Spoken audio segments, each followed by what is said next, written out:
Բարև ձեզ հարգելի լրագրողներ, առաջիկա մեկ ժամվա ընթացքում պատրաստ եմ պատասխանել ձեր հարցերի։ Համեցեք։ Քանի որ նախորդ անգամ երկու գործընկեր հարցը չէր հնչեցրել, այս բանի առնվազն։ Շնորհակալություն։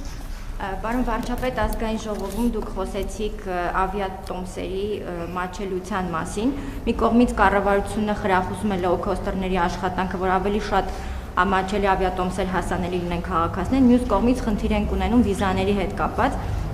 Խնդրում եմ ուշադրություն դարձնել ոչ թե վիզա ստանալու, այլ վիզաների համար հերթագրվելու մասին է։ Տուրիստական սեզոնը որքան մոտենում է, այնքան ավելի է խնդիրը սրվում եւ նույնիսկ միջանկյալ օղակները prime time-ի համար այնպիսի գումարներ են շրջանառում, որ տուրիստական փաթեթին հավասար գումար է լինում։ Եթե չեմ սխալվում, կառավարությունը եվրոպացի գործընկերների հետ քննարկումներ ուներ, որ միջանկյալ լուծում լիներ վիզաների ազատականացմանը զուգահեռ, մասնավորապես Գերմանիան էր արձագանքել հերթագրումների հետ կապված նոր գործիքակազմի, ինչ նորություններ կան այդ ուղղությամբ, արդյոք մյուս եվրոպական պետությունների դեսպանատները եւս արձագանքել են։ Շնորհակալություն։ Շնորհակալ եմ հարցի համար։ Նախ մենք պետքա, այսինքն խնդրեմը հետեւյալի մեջ է, որ մարդիկ հերթագրվում են Եվրոպական միության երկրներ վիզա ստանալու համար եւ իրենց հերթը ամիսներ անց պետք է գա։ Ես ուզում եմ մենք արձանագրենք, թե ինչն է նախ սրա պատճառը։ Ես նախորդ օր ազգային ժողովում ունեցած ելույթում խոսեցի, բայց պարզվեց, որ ես թիվը ճիշտ չեմ ասել եւ ասացի, որ 400%-ով աճ գրանցվել դեպի Եվրամիություն ուղևորա հոսքերի եւ 2017 թվականի համեմատ դեպի Եվրամիության երկրներ 2025 թվականին 580%-ով աճ արձանագրվել։ Այն դեպքի մասին 580%-ով պատկերացնում եք, այսինքն եթե 2017 թվականին մեկնել էր 1000 մարդ, 2025 թվականին մեկնել է 5800 մարդ։ Եվ խոսքը այս դեպքում այն քաղաքացիների մասին, ովքեր ստացել են ակնհայտորեն վիզա, հակառակ դեպքում չէին կարողանա գնալ։ Եվ մեր գործընկերները, եւ մենք արդեն մի քանի տարի այս թեմայով զբաղվում ենք, իրենք ասում են, որ մենք բյուջետային պլանավորում ունենք, ոչ մեկ չէր կարող կանխատեսել, որ Հայաստանում այսպիսի հոսքի մեծացում է տեղի ունենալու, եւ նաեւ դա է պատճառը, որ մենք հիմա վիզաների ազատականացումն ենք բանակցում եւ մենք համոզված ենք, որ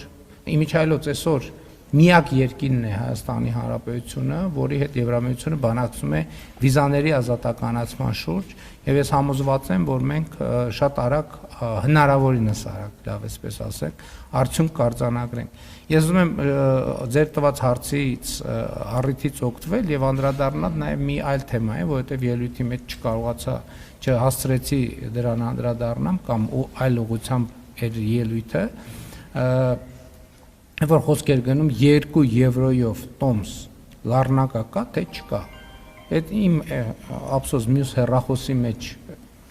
այդ սկրինշոթը կա, որ այո իմ ելույթի պահին, երբ որ ես սկսել եմ դրա մասին խոսել, վաղվա համար, ամսի 19-ի համար 2 եվրոյով եղել է տոմս։ Հետո այսինքն գիտեք, որ գները լողացող են եւ նաեւ քննարկումներ կար, որ ես ասում եմ, որ թոշակառուները կարող են բարձրացրած թոշակով ստանալ։ Այո, կարող են 10000, եթե 2 եվրո է տոմսը 900 դրամ է գալիս մոտավորապես 900 քանի դրամ, եւ բնականաբար 10000 դրամով քանի տոմս կարող են գնել։ Եվ ընդհանուր առմամբ թոշակառուների հետ կապված մեր խնդիրները լուծելիս, տեսեք, երբ որ մենք մեր տուրիստներին տեսնում ենք այլ երկրներից եւ ընդհանրապես միջազգային կյանքում շատ ընդունված է, որ մարդիկ իրենք թոշակի տարիք օգտագործում են ճամփորդելու համար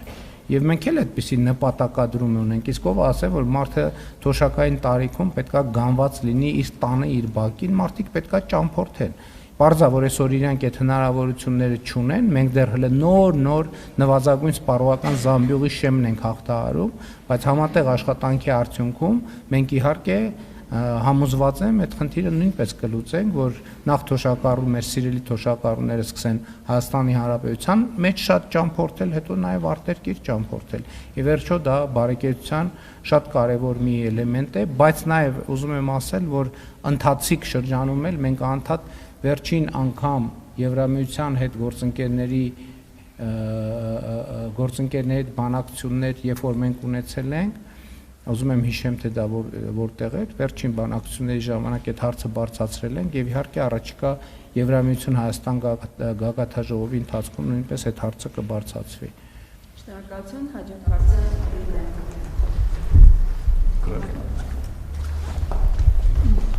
Պարոն Փաշինյան, 2025 թվականի տվյալներով Հայաստան ներկրման ամբողջ ծավալի գրեթե 11.5%-ը մտել է Հայաստան մեղրի անցակետով, բայց այդ ապրանքների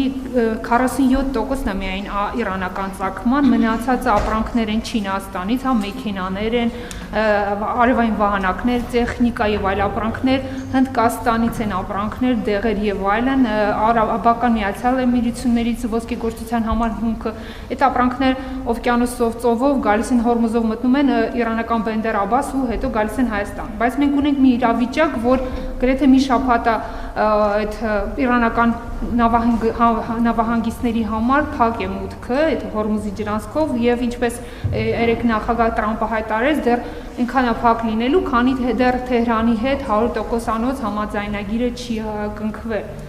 Ինձ հետաքրքիր է Հայաստանի կառավարությունը այդ հեռանկարի համար ունի պլան B, մշակվել են արդյոք ինչ-որ լոգիստիկ ալտերնատիվ երթուղիներ, որպեսզի մենք չունենանք դեֆիցիտ այդ ապրանքախմբերի համար, չունենանք գների աճ եւ եթե որոշ ապրանքներ տարանցիկ էին դիտարկում Հայաստանը, հա չունենանք մատակարանների շղթայի խաթարում։ Շնորհակալություն։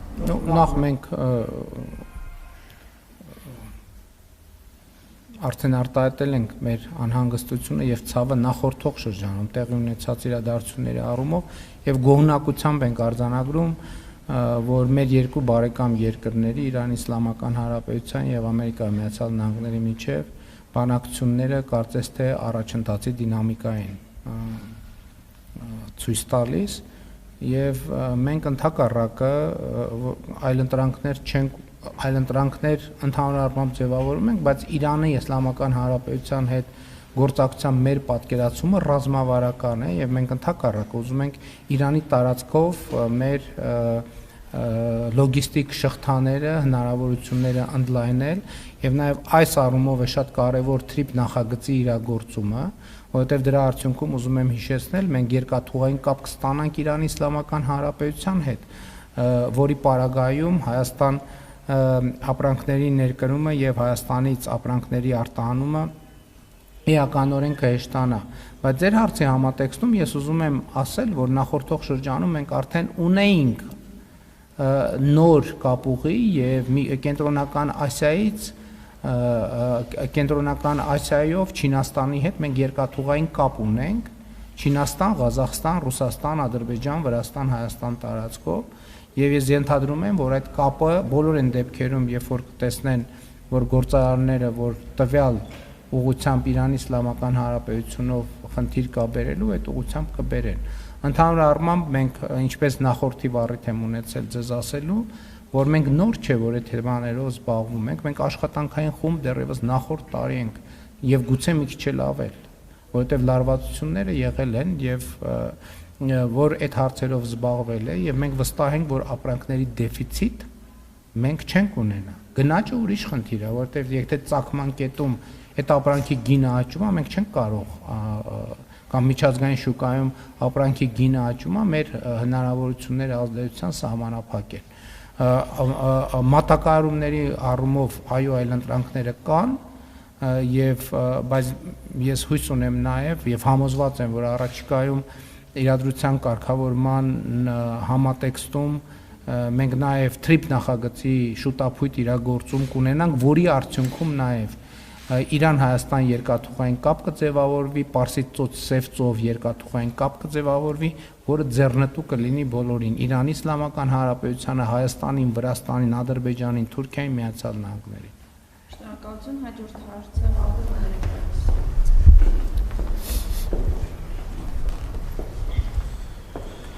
Շնորհակալություն, պարոն վարչապետ, ուզում եմ անդրադառնալ ազգային ժողովում երեք ձեր հնչեցրած հայտարարությանը մի հատված մեջ բերեմ։ Ես չեմ կարող հավատալ, կներեք հազար ներողություն, եթե հիմա ասեմ, գիտեք ինչ կարող է ուժեղ Հայաստանը, Հայաստան դաշինքը, ուժեղ ՀՀԿ-ն եւ ԲՀԿ-ն անցնեն խորհրդարան, նշանակում է իմ մտքով անցկացնեն, որ Հայաստանի Հանրապետությունում այդքան շուն ու շնորհյալ կա, որ կարող է իրենց օգտին քվեարկի։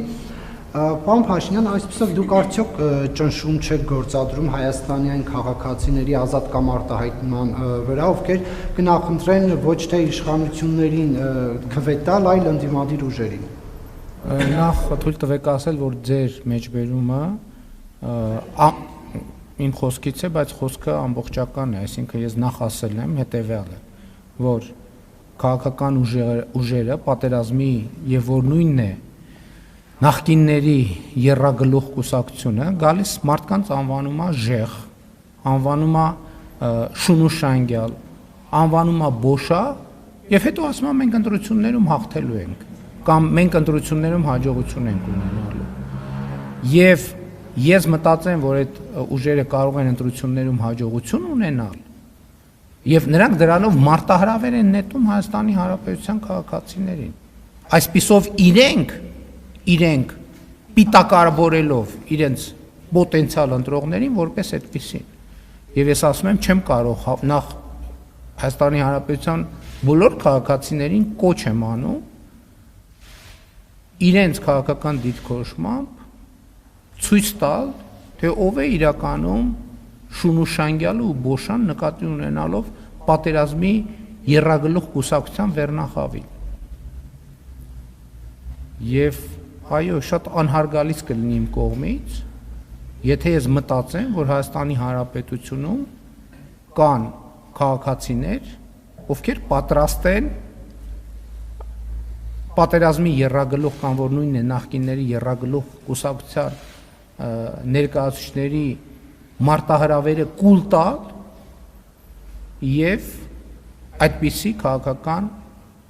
ընտրություն կատարել։ Ընդդիմությունը մենակ այդ երեքը չեն, էլի ընդդիմություններ կան, որոնք ոչ ժեղ են ասում, ոչ շունուշանգյալ են ասում, եւ ընդհանրապես ինձ համար Հայաստանի քաղաքացիները 2018 թվականից ունեն ազատ կամ արտահայտման իրավունք եւ ոչ քավլիցի մտքով այդպիսի բան չի կարող անցնել։ Չի կարող անցնել, որովհետեւ դա կհակասի իմ քաղաքական ինքնությանը եւ իմ քաղաքական ծագումնաբանությանը։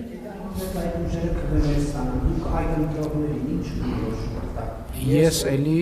ուզում եմ իմ քաղաքական զգացողությունը ասում է, որ երեք ուժերից ոչ մեկը չի հաղթահարելու խորհրդարան մտնելու անցողիկ շեմը։ Ես խոսում եմ պատերազմի եռագլուխ կուսակցության մասին, հիմիջայլոց այդ շատ հետաքրքիր զարգացումներ են տեղի ունենում։ Այդ ուժերը այն սկզբից երբ որ իրանց մտքերի ընթացքը վերլուծում է եւ ասում է, որ այդ ուժերի հաջողություն նշանակում է պատերազմ, իրանք սկսեցին շատ ակտիվ հակադարձել։ Հիմա այդ մարդիկ բաց խոսում են պատերազմով Ղարաբաղը վերցնելու մասին։ Դուք հասկանում եք սա ինչ աղետի պոտենցիալ է Հայաստանի Հանրապետության համար։ Բաց տեքստով են արդեն դրա մասին խոսում։ Եվ նաև էսա պատճառը։ Ես մենակ այս գործոնը չեմ նշում, մենակ անվանարկման գործոնը չեմ նշում։ Օրինակ խորհրդանական քննարկումներ։ Ես նստած լսում եմ ինչի մասին են խոսում մարդիկ։ Այդ մարդկանց լսելով ես հասկանում եմ, որ մենք թոշակը չենք բարձրացրել, որ առողջության ապահովագրությունը չկա, որ դպրոցներ չեն կառուցվում, որ մանկապարտեզներ չեն կառուցվում, մենք ոչինչ, բայց մարդիկ տեսնում են, չէ՞։ Ոնց կարա մարդը լկտիությանը, ստին եւ պատերազմին լկտիության ստի եւ պատերազմի եւ իր հասցեին վիրավորանքի օգտին քվեարկի։ Ես կներեք ամենայն հարգանքով չեմ կարող ես տենց բան մտածել։ Հազար ներողություն, որ ձեզ վրա եմ օրինակ վերում, բայց եթե ասենք մեկը ձեզ այդպիսի խոսույթով ձեզ ընկալի, դուք կգնաք կքվեարկեք իր օգտին, դուք էլի այդ ազատությունը ունեք իհարկե, եւ ես հարգում եմ այդ ազատությունը, որ դուք կարող եք դա անել, բայց ես չեմ կարող դրան հավատալ, որովհետեւ դրան հավատալով ես ինչ որտեղ այդ անհարգալիցությանը կմիանամ։ Ես չեմ կարող հավատալ դրան։ Էլի ներողություն եմ խնդրում, որ ձեր վրա եմ բերում օրինակը, բայց կարող եմ իմ վրա բերել օրինակը, իմ դեպքում էլ կասկած չկա։ Շնորհակալություն, հաջորդ հարցը Արմատ մեդիա Պարոն Փաշինյան, ես մի քանի տվյալներ ասեմ, հետո հարցը ձևակերպեմ։ Չերտովի դպրոցի տնօրենը քաղաքապետ Տիգրան Ավինյանի ընկերոջ կինն է։ Ջոն Կիրակոսյանի անվան դպրոցի տնօրենը Ավինյանի ընկերոջ կինն է։ Պուշկինի անվան դպրոցի տնօրենը քաղաքապետարանի կրթության վարչության պետ Մարգարիտա Խաչատրյանի ընկերուհին է։ Նանսենի անվան դպրոցի տնօրենը նույն Մարգարիտա Խաչատրյանի եղբայր ընկերոջ կինն է։ Գայի անվան դպրոցի տնօրենը Մարգարիտա Խաչատրյանի ընկերուհին է։ Հիմա հարցս, պարոն Փաշինյան, ասում եք ԽԾԲ-ի մորոք չի լինելու, չի գործելու։ Տեղյակ եք, որ ձեր պաշտոնյաներն իրենց ծանոթներին տնօրեն են կարգում, կոռուպցիոն ռիսկ տեսնում եք թե ոչ, եւ հաջորդ հարցս, պարոն Փաշինյան, ինչու եք այդքան վախենում Սամվել Կարապետյանից։ Դե որ վախենում եմ Սամվել Կարապետյանից չեմ վախենում, Սամվել Կարապետյանի համար եմ վախենում, ասել եմ վախենում եմ բոմժ դառնա։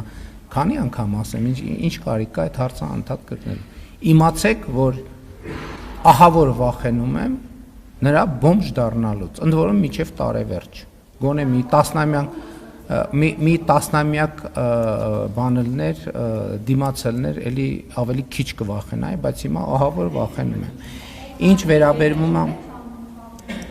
դուք կներեք, դուք ավարտեք ձեր հարցերը, որ ես պատասխանեմ։ Վերջացրեք։ Ձեր մյուս հարցը, գիտեք, ցանկացած դեպքում, երբ որ ես տեսնեմ, որ կա այդ համակարգը, ես ռեակցիա կտամ, որովհետև նախ երկու գործոն կա, ես կավելացնեի, օրինակ ձեր իսկ հետապնդման ենթարկվող Վարդան Ղուկասյանի աղջիկը Գյումրիում դպրոցի տնօրենն է, Տարոն Մարգարյանի քույրը դպրոցի տնօրենն է, իմ մոտ էլ է հարց ծագում, թե ինչու։ Ես մի բան կարող եք վստահ լինել, որ ես այդ բոլոր նշանակումներում դեր չեմ ունեցել։ Ես չունեմ գետ մի ծանոթ, որը հանրապետությունում կամ մանկապարտեզի տնօրենն է նշանակվել, կամ դպրոցի տնօրենն է, կամ ընդհանրապես որևէ բանի տնօրենն է նշանակվել։ Ես 8 տարի վարչապետ եմ, 8 տարի վարչապետ եմ, եւ ես ձեզ պատասխանատու կերպով ասում եմ, իմ որևէ ծանոթ, որևէ բարեկամ այդ փաստի բերումով որևէ տեղ ոչ դպրոցի տնօրենն է նշանակվել, որ մանկապարտեզի տնօրենն է նշանակվել։ Ես հիշում եմ իմ խոսակցությունը հիմա ընդդիմության շարքերում գտնվող մի պաշտոնյայի հետ։ Հրավիրել եմ իմ հերթական աշխատանքային քննարկման ժամանակ, ասում եմ, ինչ որ տվյալներ կան, ասում եմ, դե այս մարդը ով է, որ ստեղ նշանակել ես։ Հիմա ընդդիմադիր է, իմիջիայլոց ասեմ, առիթ կգա անունը կասեմելու է։ Այո, բարձրաստիճան պաշտոնյա, որ ինձ զեկուցում է։ Ասում եմ, դե էս ով է, որ ստեղ նշանակել ես, դե ասում է ընկեր է։ Ասում եմ, էս ով է, եւ այլն, ասի լսի, դու կարող մտածում ես, որ ես ընկեր չունեմ Հայաստանի Հանրապետությունում, որ տենց ընկերներիդ բերում ես շարում ես, ասենք մտքովդ չի անցնում, ասենք լավ, ես վարչապետից նշանակել է այս պաշտոնին։ Հիմա այս մեկը իմ ընկերն է, այս մեկը ընկերոջս ընկերն է, մեկը ընկերոջ ընկերն է։ Մտքովդ չի անցնում, լսի վարչապետը ընկեր չունի։ Ասենք մտածում եք, որ դուք տենց բոլորը տենց ուժեղ շրջապատով տղերք եք, ես է տենց բան մենակ ու տխուր։ Հիմա ուղարկել եմ ընդդիմադիր քաղաքական գործունեության, ընկերներին թող հավաքի, ընդդիմադիր քաղաքական գործունեությամբ զբաղվի։ Հաջորդ հարցը Դե ձեզ խնդրեցի, չասի հարցերը ավարտեք, որ պատասխանեմ։ Հնարավոր չի, հասկանում եք, շարունակական հարցերին հնարավոր չի պատասխանել։ Ինչ էլ պատասխանեմ, մի հատ նորը, տենց անընդհատ կլինի երկարաժամկետ։ Խնդրում եմ բոլորիդ, եկեք այդ պայմանավորվենք։ Ավարտեք հարցը, ես որ հարցին իմանամ ինչ հարցի եմ պատասխանում։ Պարոն վարչապետ, այս տարվա հունվարի 14-ին, փետրվարի 26-ին, ապրիլի 2-ին, ապրիլի 14-ին ունեցանք զինծառայողների մահվան դեպքեր։ Պարոն վարչապետ, որտեղ եք տեսնում համակարգային բացերը եւ ինչն է ձախողում խաղաղ պայմաններում ծառայության կազմակերպման ընթացքում։ Ինչ կոնկրետ քայլեր են նախատեսվում ձեռնարկել եւ արդյոք հնարավոր է, եթե անվտանգության նկատառումները թույլ տան, դիրքերում, զորամասերում տեսահսկման լայնածավալ սարքեր կամ համակարգեր տեղադրվեն հատկապես բռնության կամ ինքնասպանության դրդման դեպքերը կանխելու, վախվելու կանխելու նպատակով։ Եվ երկրորդ հարցը պարոն վերջին օրերին ակտիվ շփումներ ենք տեսնում ազգային ժողովի նախագահ Ստամբուլ այցելեց, փոխարտգործ նախարարը եղավ Անտալիայում, մասնակցեց դիվանագիտական ֆորումին, հանդիպումներ եղան թե թուրք, թե ադրբեջանցի գործընկերների հետ, եւ այս ֆոնին կարող եք հստակ ասել ներողություն, հայ-թուրքական սահմանի բացման եւ հայ-ադրբեջանական խաղաղության համաձայնեցման մասով իրականում ինչ փուլում ենք եւ կա կոնկրետ ժամկետ կամ քաղաքական պայմանավորվածություն, թե գործընթացը դեռ կախված է լրացուցիչ նախապայմաններից։ Շնորհակալություն։ Ես կարծում եմ, որ վաղուց ժամանակն է, որ Հայաստանյան եւ ադրբեջանցի եւ թուրք պաշտոնյաների շփումները մեզ համար լինեն աշխատանքային առօրյա գործունեության այդ ընդհանուր ընկալման մեջ։ Ինչ վերաբերում է process-ներին, նոր բան չկա ասելու, ինչ որ նախկինում ասել եմ, այդ տրամաբանության մեջ են, բայց կա նաև այն, որ ամենօրյա աշխատանք է տեղի ունենում, մենք փորձում ենք հնարավորություններ գտնել, նաև տարբեր ուղղություններով զարգացնելու հարաբերություններ, եթե չեմ սխալվում, թուրքական ավիաընկերությունները սկսել են թռիչքներ Հայաստանի Հանրապետություն, եւ ուզում եմ ասել, որ օրինակ այդ պայմանավորվածությունը մենք ձեռք ենք բերել Չինաստանում Թուրքիայի նախագահի հետ ունեցած հանդիպման ժամանակ, երբ որ ինքը ասաց, որ եթե Հայաստանը դեմ չի, թուրքական ավիաուղիները կարող են Երևան թռիչքներ իրականացնել, մենք հույս ունենք, որ առաջիկայում նաև Գյումրի օդանավակայան թռիչքներ կիրականացվեն թուրքական ավիաընկերություններից որևէ մեկի կողմից, եւ process-ը գնում է եւ ինձ համար հարցը այն չի այդ տեղի կունենա ձեր ասածները, ասենք Թուրքիայի հետ սահմանի բացումը եւ Հայաստան-Ադրբեջան խաղաղության համաձայնագրի ստորագրումի հարցը նա թե երբ դա տեղի կունենա, մենք աշխատում ենք այնպես անել, որ դա հնարավորինս շուտ տեղի կունենա։ Ինչ վերաբերում է ձեր առաջին հարցին, ես համոզմունք ունեմ, որ դա կապված է մեր կրթական համակարգի հետ սկսած մանկապարտեզից։ Ես մի քանի անգամ նշված դեպքերից հետո աշխատանքային խոսակցություն եմ ունեցել կրթության, գիտության, մշակույթի եւ սպորտի նախարարի հետ, ասելով, որ մենք պետք է առանձնահատուկ ուշադրություն դարձնենք մեր երեխաների հոգեբանական դիմակայունությանը, որովհետեւ ինձ համար, երբ որ ես դեպքերի մեջ փորձում եմ խորանալ, ես ուղղակի սարսափում եմ այն մտքից, թե ինչը կարող է հանգեցնել ինքնասպանություն գործելու որոշման։ Դա ուղղակի վկայում է, որ մենք հոգեբանական դիմակայունության հետ խնդիրներ ունենք։ Իմիջայլոց ասեմ ձեզ նաև, ես իհարկե պատճառահետևանքային կապերը չեմ տեսել հիմա, որովհետև կարող է վիճակագրությունը այս մասին չխոսա, որովհետև ճիշտն ասած շատ ուղիղ այդ թեմայով, իմիջայլոց ասեմ ձեզ, ես անվտանգության խորհրդի վերջին նիստում հանձնարարական եմ տվել դուրս բերել ապացուցված ինքնասպանությունների դեպքերը, այնքան դեպքեր, որոնք իրենք կարող են արդեն որպես տվյալ մշակելու հնարավորություն ստեղծել եւ տեսնել, թե արդյոք կան ինչ որ կրկնվող հատկանիշներ,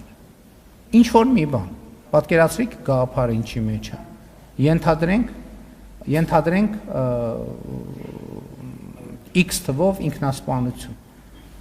կա ինչ որ հատկանիշ, որ բոլոր ինքնասպանություն գործած մեր սիրելի զինվորների կյանքում նույնն է։ Ասենք օրինակ, չգիտեմ, ինչ օրինակ բերեմ, ուզում եմ ուղղակի միտքը հասկանալի լինի։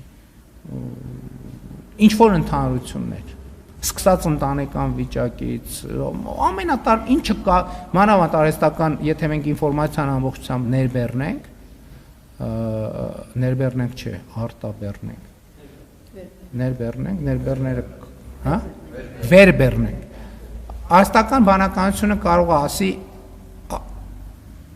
նրանք տվյալ մարդիկ ունեն հետևյալ ընդհանրությունները, ինչ որ մի ընդհանրություն, եւ այդ դեպքում գուցե մենք հասցեական, որովհետեւ դեպքեր կա, որ իրոք չէ, վերջին դեպքը ինչքան ինձ զեկուցել են, ես չգիտեի որ այսինքն հիմա ինչքան որ զեկուցել են։ Գրել է որ զորամասում խնդիր չկա եւ այլն, 2 օր առաջ թույլտվություն ա վերցրել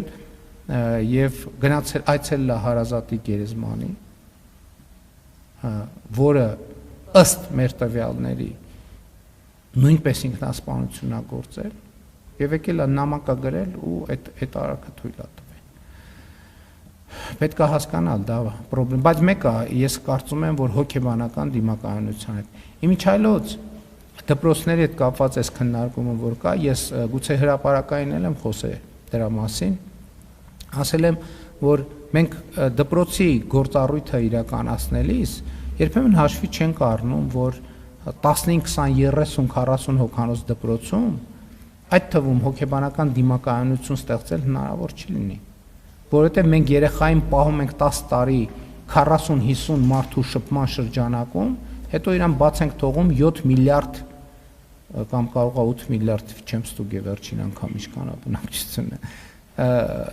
երկիր մոլորակ աշխարհ ապրելու դպրոցը պետք է նաև շփման միջավայր տարբեր իրադրություններ պետք է լինեն հազար ներողություն կոնֆլիկտային իրավիճակներ պետք է լինեն տհաճ իրավիճակ որ անհատականությունը հղկվի բա մենք այդ նեղ կղզիացած երեխեքին պահում ենք այդտեղ հետո ուզում ենք հետո վախ ենք ստեղծում իրանց մեջ նաև այդ մեծ աշխարհը դուրս գալու եւ այս բոլորը պետք է հաշվի առնենք եւ ինչը լավ հնարավոր է տեսահասկվում է այդ գործողությունը գիտեք վարքյաններ է տևում դեպքեր ենք ունեցել որ դա տեսախցիկի առաջ է տեղի ունեցել ես վերջերս ես հիշում եմ որ ինձ բանում այդ բանի զենքի պահման բանում զենքը որ տանում հանձնում են չէ այդ հանձնելու process-ում հենց տեսախցիկի եւ ուրիշների աչքի առաջ ինքնասպանություն էր գործել նկատի ունեմ մենք անդադ գնում ենք տեխնիկական լուծումների որ իհարկե կարեւոր է չէ Չդես դեպք հետ եմ ասում, վերջին դեպքը չի եղել ոչ մի բան։ Այս դեպքում չի եղել ոչ մի բան։ Չի եղել ոչ մի բան։ Նամակ է գրել զինվորը եւ մանրամասն գրել է եւ գրել է որ զորամասում խնդիր չունի եւ այլն ներողություն եմ խնդրում դա բացահայտելու համար ծնողներից հարազատներից ներողություն ա խնդրելու այդ արարքը գործելը։ Շնորհակալություն, հաջորդ հարցը Սիրիկ։ Պարոն վարչապետ, դուք նոր ասացիք, որ ձեր նշանակված կադրերից մեկը, որ իմ անդիմադիր է, ուղարկել եք ընդդիմություն աշխատելու ըստ էության արդեն, ու ուզում եմ իմանալ արդյոք ընկերներին հետ տարելա թե չէ։ Եվ երկրորդ հարցս, դուք վերջերս նորից խոսել եք օտարերկրյա գործարարների մասին, նաև ինոագենտների մասին եք հիշատակել, ուզում եմ հասկանալ թե ում մասին է խոսքը ինոագենտներ ասելով կամ օտարերկրյա գործարարներ ասելով ում նկատի ունեք, արդյոք կան այդպիսի բացահայտված դեպքեր թե ոչ։ Նախ ես կարող եմ ասել այդ ընկերներից ոչ մեկ չի աշխատում հիմա, բնականաբար։ Համենայն դեպս նրանք, ովքեր զուտ ընկեր լինելու փաստի բերումով են նշանակվել աշխատանքի։ Ինչ վերաբերում է ինոագենտ եւ այլն, դրանք երբեմն որպես պատկերավոր ձևակերպում են օգտագործվում, բայց ես ձեզ համար ուզում եմ գաղտնիք բացահայտել։ Մենք ունենք անձանց բավականին հաստափոր տրցակ, ով մեր մարմինների գնահատմամբ եւ ձեռք բերված տվյալներով գործում են այլ երկրների օրակարգով, դա տարբեր ձևով է։ Եթե այդ մարդիկ դեռ ազատության մեջ են, դա նշանակում է, որ իրենք դեռևս այդ լրտեսության գիծը չեն հատել, բայց գործում են այդ տրամաբանության մեջ։ Շնորհակալություն, Եվ այն դեպքերում, երբ որ արդեն գծեր կհատվեն, կան, որ շատ մոտիկ են, գծին սենց եզրով քայլում են, երբ որ հատեն կլինի հակազդեցություն, բայց այն, որ այսօր այդ կարգավիճակի մեջ է, ես այդ մարդկանց ցուցակ ունեմ, անուն ազգանունով, կոնտակտներով, Ես խոսում եմ առաջին հերթին քաղաքական դերակատարների մասին։ Շնորհակալություն, հաջորդ հարցը Վահանները։ Դուք անդադ խոսում եք, մի հատ լավ բան պետք է ասեմ, բայց մինչև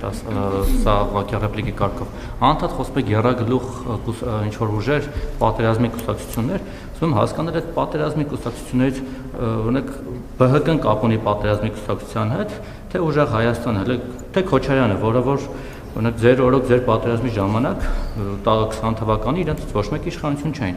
Էլ չեմ ասում, որ ԲՀԿ-ն ժամանակին կոալիցիա եղած է, հիմա իրանք ինչ եք դուք անընդհատ թիրախավորում այդ երեքին սարքել եք եռագլուխ հրեշ։ Օրինակ Արման Թաթոյանը, Սուրեն Պետրոսյանն ու այն տղան ինչ էր, Գուրգեն Սիմոնյանը, ինքը օրինակ իրենք ընդդիմադիր չեն, իրենք վտանգավոր չեն ձեզ համար, որ իրենց չեք թիրախավորում, իրենց ոչ իման չեք ասում, թե իրենք կեղծ ընդդիմություն են, թե իրենք ձերոնքական ընդդիմություն են, իրական վտանգ են երեքից։ Չեք կարծում, որ մի քիչ անազնիվ է թիրախավորել կոնկրետ ինչ-որ ընտրված ուժերի։ Մեկ էլ ի տարբերություն այս թարախնդիմության ես իրականում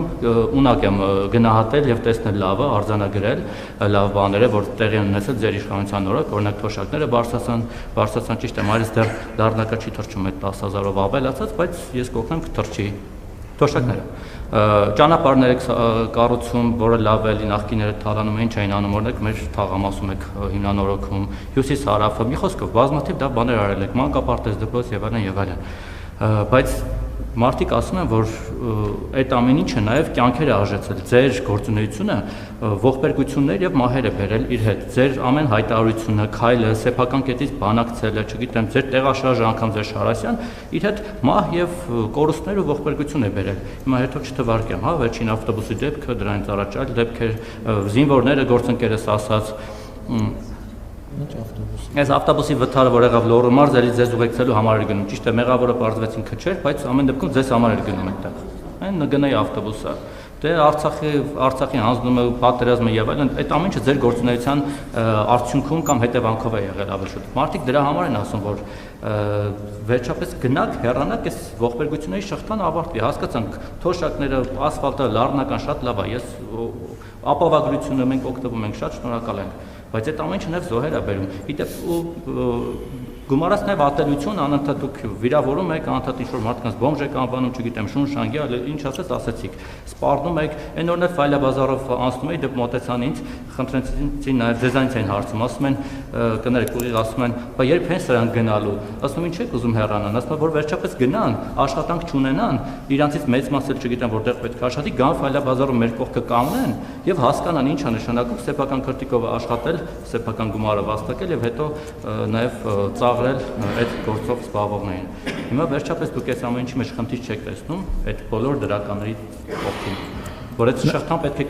կտրել այդ մահվան ողբերգությունների կորուստների։ Նախ ես որևէ մեկին շունուշանգյալ չեմ ասել, ես մեջբերել եմ անդիմադիր քաղաքական ուժերի կողմից օգտագործվող բառապաշարը արտահայտված քննչական հակակոռուպցիոն կոմիտեի տարածած հաղորդագրությունից։ Այսինքն, երբ որ ես ասում եմ շունուշանգյալ, ես մեջբերում եմ ընդդիմության օգտագործող բառապաշարը, ժեխել եմ ասում որպես ընդդիմության բառապաշար, որը նրանք օգտագործում են մեր սիրելի ժողովրդի կողմից։ Իմ հեռացման մասին, ուրեմն ասել եմ տասնյակ անգամներ,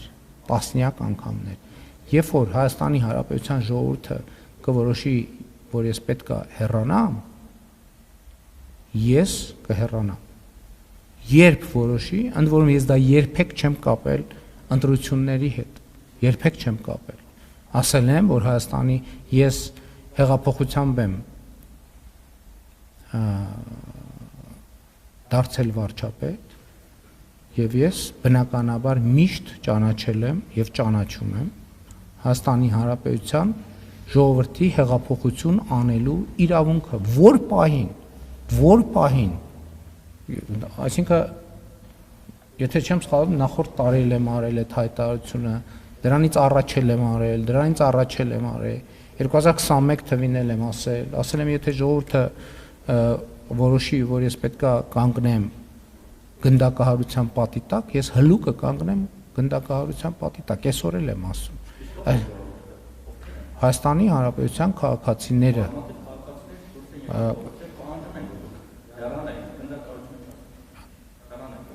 Գիտեք ինչ, Հայաստանի Հանրապետությունում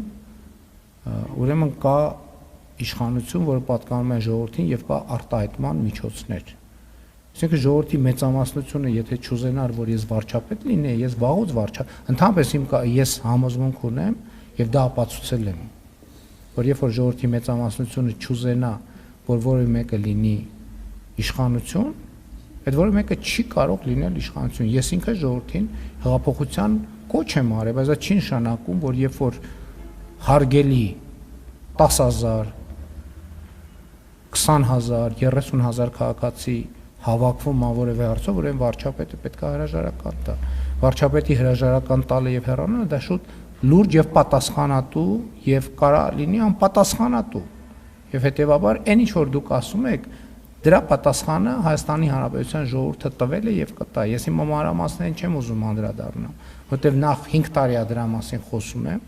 բոլոր նրբություններով 2 օր առաջ եմ վերջ անգամ խոսել, դրա նախորդող շրջանում խոսել եմ, ելի նախորդ օրը եւ անընդհատ եմ խոսում։ Ինչ վերաբերում է ֆայլաբազարին, ես բանվորություն շատ եմ արել։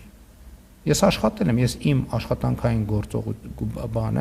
գործունեությունը սկսել եմ բանվորությունից։ Ես երբեք որևէ աշխատող մարդու նկատմամբ չեմ կարող որևէ անհարգալիցության դրսևորում ցուցաբերել։ Ֆայլաբազարը չկա Երևանում, ֆայլաբազար, այսինքն դա վիրավորական բառ է ֆայլաբազարը։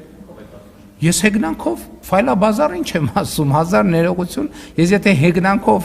ասում եմ, այդ հեգնանքը դուք մի հասցեագրեք մարդկանց։ Ես հեգնանքը վերաբերվում էր նրան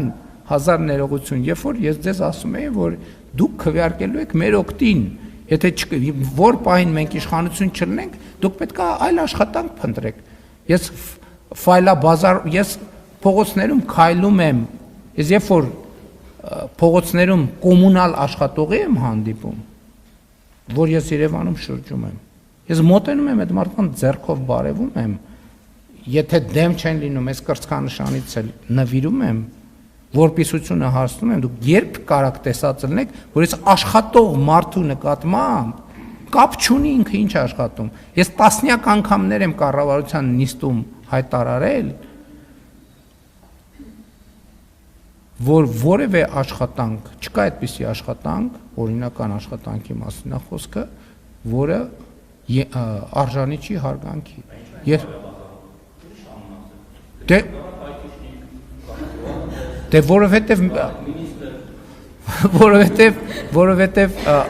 որովհետև այդ ձեր ասած աշխատանքների համար արագ չի ստացվի, դրա համար որակավորման կուրսեր է պետք անցնել, որը ահագին երկար կտևի։ Իսկ եթե այսօր կարող եք լինել IT-շնիկ, կարծում եմ կնախընտրեիք լինել IT-շնիկ։ Շնորհակալություն, հաջորդ հարցը։ Որովհետև ես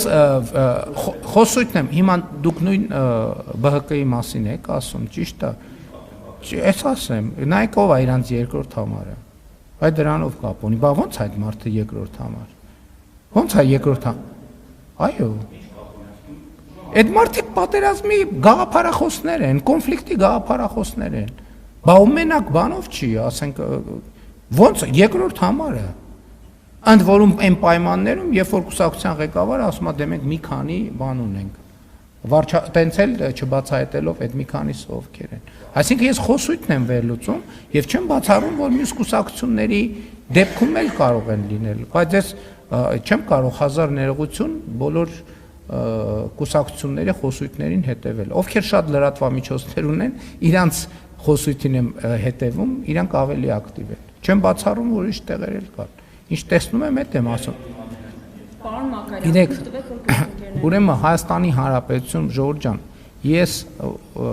այդ լրագրողեղած ժամանակ ես տասնյակ անգամ այդ թեմաներին անդրադարձել եմ։ Կեղծ ընդդիմություն կատեգորիա ընդհանրապես, որը Հայաստանում եղել է, դա ընդհանրապես ծաղրա ժողովրդավարության։ Ոնց մենք այդպիսի գործելակերպ չունենք։ Ով մեզ աջակցում է, բացահայտ աջակցում է, ով չի աջակցում, չի աջակցում։ Այսինքն դա ինչ խոսույթ է, դա ժողովրդավարության հետ ինչ կապ ունի։ Ոչ մի տակից բան չկա։ Մենք տակից ոչ մի բան չենք անում։ Շնորհակալություն, հաջորդ հարցը հանրային հեռուստաընկերություն։ Պարոն վարչապետ, դուք հաճախ ասում եք, որ արդարության ու արդարադատության հետ կապված լուրջ հաջողություն չկա ու նաև նշում եք, որ մարդիկ չունեն այդ զգացողությունը, այդ թվում դուք երթվյալ ատենակալների ինստիտուտն եք կարևորում այս առումով, նաև սահմանադրության մեջ փոփոխություն անելն եք արձանագրել ձեր կուսակցությունում, քանի որ տարբեր մոդելներ կան ատենակալների ինստիտուտի, արդեն կա կոնկրետ պատկերացում, թե ինչ եք առաջարկում։ Գիտեք, ես փորձագիտական մեկնաբանություններ չեմ կարող անել, որովհետև նրբությունը դա շատ բարդ ինստիտուտ է եւ ձեզ նման է, ես կինոներում եմ տեսել, թե երթվյալ ատենակալների ինստիտուտը ոնց աշխատում, չնայած շատ կինոնկարներ, շատ հայտնի եւ շատ արժեքավոր իրական փաստերի նկարագրություն է եւ մասնագետները կասեն, բայց ես ուրիշ բան ասեմ, որ նոր սահմանադրության ընդունմամբ դատական համակարգում էական փոփոխություններ պետք է տեղի ունենան եւ նույնիսկ կա առաջարկ, որ սահմանադրության անցումային դրույթներում մենք ունենանք դրույթ, որ սահմանադրության ընդունման պահից բոլոր դատավորների կարգավիճակը վերաձևակերպվի որպես դատավորի պաշտոնակատար կամ պարտականությունները կատարող եւ X ժամանակում միայն բարեվարկության նոր ստանդարտի հաստատմամբ, որի հաստատումը հնարավոր կդառնա արդեն նոր իրավակարգավորումներով, որտեղ բաներ կա, որ մեր իրավակարգավորումներով հնարավոր չի, նրանք կվերանշանակվեն, ովքեր այդ որակավորման գնահատումը կանցնեն դատավորի կարգավիճակով։ Իսկ երթվյալ ատենակալների ինստիտուտը ես մի բան գիտեմ, հա, իմիջայլոց ասեմ ձեզ, ես կարծում եմ, որ եւ դրա մասին խոսել եմ։ Ես միշտ խոսում եմ, որ չի կարող լինել իշխանություն, որը օրգանական կապով ժողովրդի հետ կապված չի։ Եվ այս առումով ես կարծում եմ, որ դատավորների ընդհանուր ժողովը, ասենք օրինակ բարձրագույն դատական խորհրդի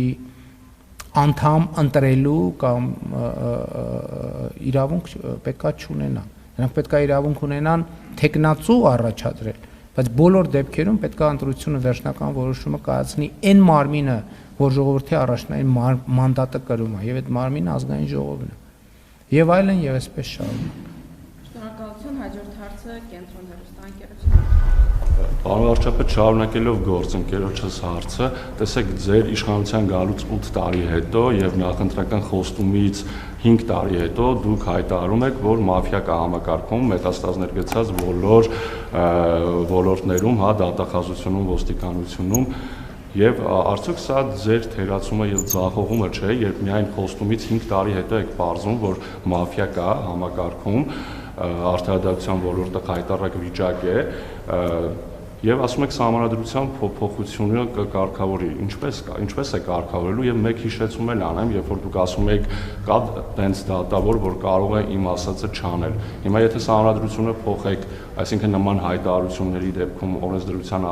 ինչ որ պատասխանատվության կենթարկվեք, թե ոչ։ Եվ եւս մեկ հարց, տեսեք, դուք խորհրդանում 3 եւ ձեր թիմակիցները մեղադրում են քաղաքական գործիչներին այս կամ այն կուսակցություններ գնալու վերադասավորումների համար։ Դա արդյոք քաղաքական process-ում նորմալ գործընթաց չէ։ Նաեւ մեղադրում եք, որ նախկին ՀԿ-ականներ են, Քոչարյանի թիմից են, գնում են այս թիմ, այն թիմ, արդյոք նորմալ գործընթաց չէ, նկատի ունենալով այն հանգամանքը, որ ձեր թիմում էլ այսօր կան շատ նախկին ՀԿ-ական անդամներ, պաշտոն զբաղեցնողներ եւ պատգամավորներ։ Նախ դատավորների իմ ասած չանելու մասին պետք չի կոնտեքստից կընտրել։ Ես ասել եմ, որ 2018 թվականին, երբ որ ես դարձել եմ վարչապետ, այդ համակարգը գոյություն ունեցել է։ Ես մերժել եմ այդ համակարգը եւ ասել եմ, որ դատական համակարգը պետքա լինի անկախ։ Բայց նկատի չեմ ունեցել, որ դատական համակարգը ինձնից պետքա անկախ լինի, մնացած շատերից կախված լինի։ Այստեղ որ դիսբալանսները առաջանում է եւ այդ խնդիրը պետքա լուծենք եւ այդ խնդիրը իմիջայլոց ասեմ նաեւ մենթալիտետային է, մտածողության խնդիր է, սոցիալ-հոգեբանական խնդիր է, կրթության խնդիր է, կարողությունների խնդիր է եւ այդպես շարունակ։ Եվ օրինակ, եթե պարզվի, որ Հայաստանում կա դատավոր, որ իր պրոֆեսիոնալ մակարդակով չի համապատասխանում դատավորի ստանդարտին, ինքը չի կարող լինել անկախ, որովհետև ինքը անդադ կախված է, որոշում գրելիս, դատավճիռ գրելիս, չգիտեմ, միջնորդություն քննարկելիս, անդադ ինքը դիմում է ուրիշների կարա եթե այդպիսի բան լինի ու դրանից արդեն կախվածություններ են առաջանում սրանից բխող հետևանքներով։ Ինչ վերաբերվում է մաֆիային, այն փաստը, որ կարող ենք արձանագրել, որ այդպիսի երևույթ կա, այդ նշանակում է այդ խնդիրների լուծման հետևից անկեղծորեն գնացել ենք, որ այդ եզրակացությանն ենք եկել, որովհետև կարող ենք բան չանել, ասել չասենք, որ վայ հանկարծ չասեն, որ մեր ձախողումն է, ու տենց էլ համաձայնության գաղջ մթնոլորտը պահպանվել։ Բայց դա կարևորը, որ ես այս կարգավիճակում դա ասում եմ։ Բա ինչի եմ ասում, դա նշանակում է, որ ես այդ խնդիրները խորքային լուծման հետևից գնացել եմ, չէ, գնացել եմ, առերեսվել եմ։ Նույնը վերաբերվում է, երեք ես ազգային ժողովում ասեցի, նույնը վերաբերվում է նաև Ղարաբաղի հարցի հետ կապված, ինչու ես ասել Արցախը Հայաստան է եւ վերջ, այն մյուս բաների հետ կապված, որովհետեւ մենք գնացել ենք այդ հարցերի հետևից։ Մենք չենք ասել, որ լավ երկիրը թող եւս 30 տարի այս կետի վրա, դե տարեկան 30 զո, 10 զո եւ այլն, տենց եւս ու երկիրը այս փակուղում շարունակի մնալ։ Մենք գնացել ենք հարցերի հետևից, որովհետեւ պատասխանատու ենք վերաբերվել։ Ես չի ասի, դուք ասցիք արդարադատության համակարգում կան խորքային խնդիրներ, այո, բայց արդարադատության համակարգում շատ խնդիրներ լուծված են։ Բայց ֆունդամենտալ առումով, եթե ինչ որ խնդրեմ մի հատված լուծված է, չի նշանակում, որ դա մենք պետք է գոհունակությամբ պետք է ջփակենք, ոչ, այդ պետք է շարունակվի։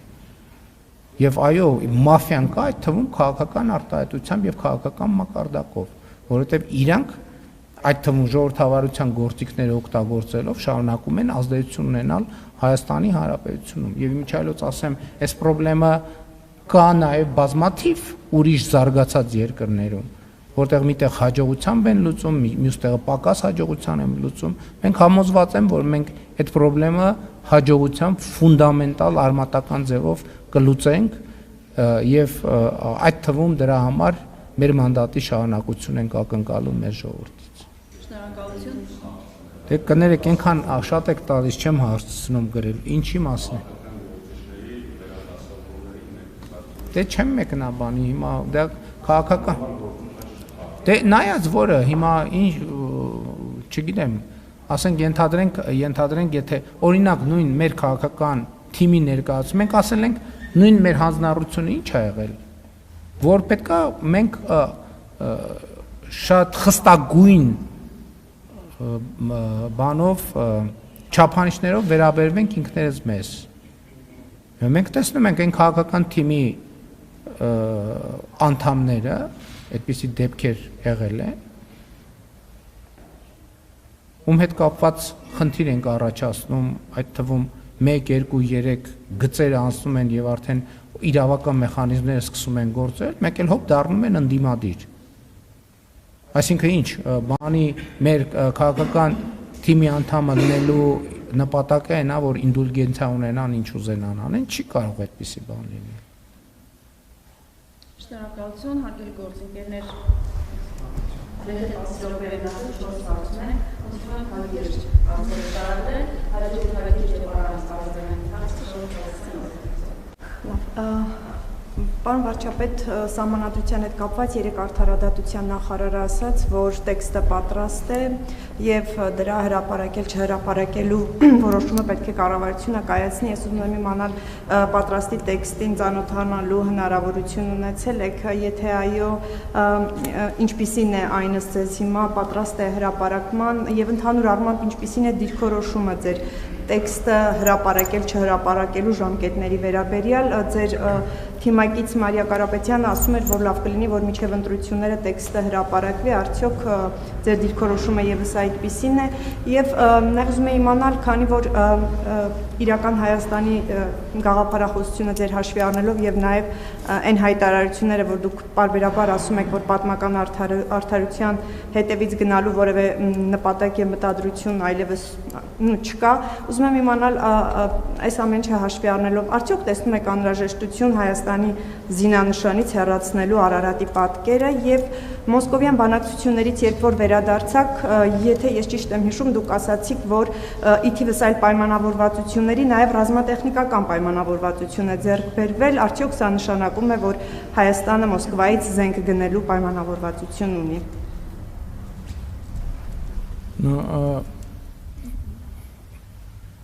Մենք ռազմատեխնիկական համագործակցություն ունեցել ենք, որը ինչ-որ մի ժամանակ էականորեն կամ ընդհատվել էր կամ քչացել էր, եւ մենք այո ունենք պայմանավորվածություն, որ նախկինում ձեռք բերված պայմանավորվածությունները իրագործենք։ Ինչ վերաբերվում է զինանշանի հետ կապված խնդրին, տեսեք իմ եւ ընդհանրապես այդ թեման, որ շատ խոսվում է, իմ խնդրեմը այն չի, որ մենք այդքան շատ խոսում ենք Արարատի մասին։ Իմիջիայլոց Արարատ անվան հետ կապված, որ այդ դրան էլ առիթ չի լինում, նույնիսկ մեր ընդդիմադիրները շատ ոչ կոռեկտ եղանակով օգտագործում են։ Ես ուզում եմ բոլորիս հիշեցնեմ, որ Հայաստանի Հանրապետությունում կա Արարատի մարզ, կա Արարատ բնակավայր, կա Արարատ համայնք։ Մենք խոսում ենք պետականության մասին, իմ խնդիրն է նա, որ մենք մեր տարածքային ամբողջականությունը չենք գնահատում եւ չենք տեսնում գիծը պետության եւ ոչ պետության միջև։ Իրական Հայաստանի գաղափարախոսության ամբողջ իմաստն է, որ մենք պետք է կենտրոնանանք պետության վրա, որովհետեւ հայրենիքը պետությունն է։ Եվ ես նման հարց չեմ բարձրացնում ձեր ասածի հետ կապված։ Ես բարձրացնում եմ հարց մեր պետության եւ պետական ատրիբուտների մեր տարածքային ամբողջականությունը պաշտպանելու անհրաժեշտության վրա մասին, իսկ դրա կարևոր ատրիբուտներից մեկը նաեւ հարևանների տարածքային ամբողջականությունը ընդունելն է, որովհետեւ մեր տարածքային ամբողջականությունը պարփակված է մեր հարևանների տարածքային ամբողջականությամբ։ Այս պատկերը մեր երկրի պատկերը ձևավորված է մեր հարևանների միջազգայինորեն ճանաչված տարածքի ուրվագծով։ Սրա մասին է խոսքը։ Մենք ճանաչում ենք, թե չէ։ Շատեր ինձ մեղադրում են, ասում են գիծը ընդունելով դուք մեզ սահմանափակում եք, որ մենք գնանք եւ ավելին ունենանք։ Ասում եմ, այո, ճիշտ եք ասում, սահմանափակում ենք մի տարբերությամբ, որ այս գիծը ոչ միայն մեզ է սահմանափակում, այլև ուրիշներին, որովհետև մենք ասում ենք, գիտեք ինչ, եթե մենք ասում ենք, ստեղ գիծ չկա, հետեւաբար մենք կարող ենք գնալ, վերցնել ինչքան ուզում ենք եւ կարող ենք, իրանք է կարող են ասեն շատ լավ, դե որ գիծ չկա, մենք էլ ենք գալիս, վերցնենք այնքան, ինչքան ուզում ենք եւ կարող ենք։ Սրա մասին է խոսքը։ Եվ խոսքը անվտանգ, բայց դրա համար եմ ասում, երբ որ ասում ենք անվտանգություն, այդ անվտանգությունը պետք է հասկանանք ինչ կոմպոնենտներից է բաղկացած եւ ինչ այլոց քաղաքացիական պայմանագիր կուսակցության նախընտրական ծրագրում սրան շատ մանրամասն անդրադարձ կա, առաջիկայում ես հարմար առիթով նախընտրական ծրագիրը ներկայացնելու եմ եւ այդ խնդրին նույնպես կանդրադառնամ։ Սահմանադրության տեքստին բնականաբար ծանոթ եմ, ես ինքս էլ այդ տեքստի վրա աշխատել եմ որոշակիորեն, հրապարակմանը կողմ եմ, բայց խնդիրն է նա, որ մի քանի սկզբունքային եւ կարեւոր նյուանսների շուրջ, որը կապված է պետական կառավարման համակարգի կարգավորումների հետ, որոշակի բանավեճ կա կառավարական եւ քաղաքական թիմում, եւ ես չեմ ուզում, որ մենք հրապարակենք թուղթը առանց այդ բանավեճերը հասցեագրելու, այսինքն աշխատանքային մակարդակով, բայց ցավոք նախընտրական շրջանը գնալով ավելի արագ տեմպերով մոտենում է եւ մենք պլանավորում ենք միջև այդ փորձենք քննարկենք եւ այդ հարցերը հասցեագրենք, բայց եթե չհասցնենք հասցեագրենք, հրապարակումը կմնա ընտրություններից հետո։ Ես ասացի, այդպիսի հարց չեմ բարձրացնում։ Ինչ խնդիր տեսնում եմ, ես հրապարակային իմ ելույթներում ասել եմ, այդ թվում ազգային ժողովի ամբիոնից։ Ես խնդիր չեմ։ Ես ձեր հարցին պատասխանեցի։ Շնորհակալություն, հաջորդ հարցը Նյուզեն։ Պարոն Փաշինյան, նախ Շուշանգյալի մասին։ Տեսեք, դուք վերցրել եք ձայնագրությունի, քննչականի եւ ենթադրյալ կաշառքի գործի հետ կապված, միայն անդրադառնում եք մի հայտարարության, մի ցիտատի վրա եւ դա տեղայնացնում եք ամբողջ ձեր նշած ընդդիմադիր ուժերի վրա, ենթադրենք ձեր կողմնակիցներից մեկը եւ կա այդպիսի փաստ 10-րդական ձեր աջակիցը մի այդպիսի հայտարարություն է անում։ Կարող ենք մենք դա տեղայնացնել նաև ամբողջ քաղաքացիական պայմանագրի վրա եւ ընդդիմությունը կարող է իրեն իրավունք վերապահել եւ ասել, որ քաղաքացիական պայմանագիրը ամբողջությամբ այսպես է վերաբերվում հասարակությանը։ Դա ընդունելի տարբերակ է, այս առումով խնդրում եմ ձեր գնահատականը։ Երկրորդը դուք պարբերաբար նշում եք Սամվել Կարապետյանը, վախենում եք, որ բոմժ կդառնա Սամվել Կարապետյանը, երեք նա անդրադարձել է դրան եւ նա ձեզ ասում է դուք կներեք, ցիտում եմ իրեն, դուք բուժման կարիք ունեք։ Եվ երրորդ հիմնական հարցը ձեր խաղաղության օրակարգի մասին եմ ուզում խոսեք, դուք ասում եք խաղաղություն ենք բերել, Ադրբեջանի հետ խաղաղությունն է կառուցում, բայց նույն Ադրբեջանը մշակութային ցեղասպանություն է իրականացնում Արցախում եւ եկեղեցիները հիմնահատակ ավերում։ Սա է խաղաղությունը, այսպիսի խաղաղություն ենք բերում։ Գիտեք, եթե որևէ ԿՊԱ-կան նման արտահայտություն անի եւ մենք նրան իմանանք եւ համապատասխան միջոցներ չձեռնարկենք եւ չդատապարտենք հրապարակային եւ կարգապահական վարույթ չհարուցենք, այո, դուք կարող եք ասել։ Սրա մասին է խոսքը։ Եվ սրա մասին կարա տեղի ունենա, բայց մենք կուսակցությունը դիրքորոշում արտահայտում է դրա վերաբերյալ։ Եղել են դեպքեր, որ ոչ կոռեկտ արտահայտություններ են եղել, մենք շատ արագ դրան բան ենք արել, կամ ներողություն են խնդրել, կամ ինչ-որ մի բան են արել եւ այլն, խոսքը դրա մասին է։ Ինչ վերաբերում է բուժմանը, ճիշտն ասած, իրոք բուժման կարիք ունեմ, որովհետեւ մի քիչ խարբուխ եմ, որ 10 օրից ավել չի անցնում, այնպես որ շնորհակալ եմ իմ առողջական վիճակով այդպես հետաքրքրվելու համար։ Վերջին հարցը ես ինչ եմ գրել։ Էլ ինչ։ Հա, խաղաղության մասին, գիտեք, էլի հետեւյալն եմ ուզում ասել։ Այդ հարցերին պատասխանելիս, գիտեք ինչու՞մն է դժվարությունը, այդ հարցերին պատասխանելիս, որովհետև մենք պետք է մտնենք դաշտեր եւ խոսենք բաների մասին, որի մասին ընդունված չի եւ լավ չի խոսալ։ Ես նախկինում, բայց անուղղակիորեն խոսել եմ դրա մասին։ Ասել եմ, որ մենք պետք է նկատենք, որ տարածաշրջանում կան մեղադրանքներ, որոնք որոշակի հայելայնություն ունեն։ Մենք ենք մեղադրում, մեզ են մեղադրում, մեզ են մեղադրում, մենք ենք մեղադրում, մենք ենք մեղադրում, մեզ են մեղադրում եւ դուք համոզված եք, չէ՞, որ ասում եք 100%-անոց ճշմարտություն։ Մենք համոզված ենք, որ ասում ենք 100%-անոց ճշմարտություն։ Այն մյուս կողմն էլ է ասողը համոզված է, որ ասում է 100% ճշմարտություն։ Եվ խնդիրը հետեւյալն է, որ այդ տրամաբանությանը պետքա մի օր կանգ առնել, պետքա վերջ տալ դրան։ Եվ այստեղ է, որ տարածքային ամբողջականության եւ ինքնիշխանության ճանաչումը դառնում է առանցքային գործոն։ Հակառակ դեպքում այդ process-ը կարա գնա հավերժ եւ մենք տեղ չհասնենք եւ այդ պատերազմի կոնֆլիկտի ցիկլը չհաղթարենք։ Էլի ուզում եմ ասեմ, պատերազմները, այդ թվում Ղարաբաղի շարժումը առաջին հայացքից շատ անմեղ բաներից է սկսել։ Հետո դարձել է մի իրավիճակ, երբ որ երկրների ու ժողովուրդների ճակատագիրը արժեցել։ Ես կարծում եմ, որ մենք պետք է կանգ առնենք, բայց դա չի նշանակում այդ հարցերը չքննարկել։ Նշանակում է այդ հարցերը քննարկել այլ մթնոլորտում, այլ տրամաբանության մեջ։ Եվ իմիջիալոց ես ուրիշ բան եմ մտածում։ Ես Հայաստանի Հանրապետության վարչապետ եմ եւ ասում եմ, իսկ Հայաստանում կան պատմամշակութային հուշարձաններ, որ հենց այսօր ոչնչացվում են։ Այո, կան եւ իմ հոգսը Հայաստանի Հանրապետության տարածքում գտնվող պատմամշակութային հուշարձաններն են եւ էսա պատճառը, որ եթե թիվը չսխալվեմ, Հայաստանի պետական բյուջեից մենք եռապատկել ենք միջոցները։ Ես օրինակ գնացել եմ Այգեհովիտ գյուղում գտնվող Սրվեղի վանք եւ տեսել եմ, որ ավերվում է այդ վանքը։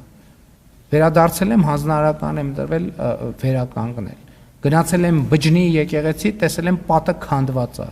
Վերադարձել եմ հանձնարարական տվել պատը բանանել։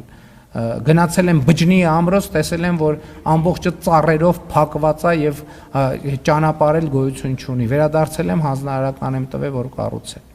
Ես Հայաստանի Հանրապետության մեր աչքի առ իմիջայլոց ամրակից ամրակից գյուղում գտնվող ռուս ուղղափառ եկեղեցին ես մտել եմ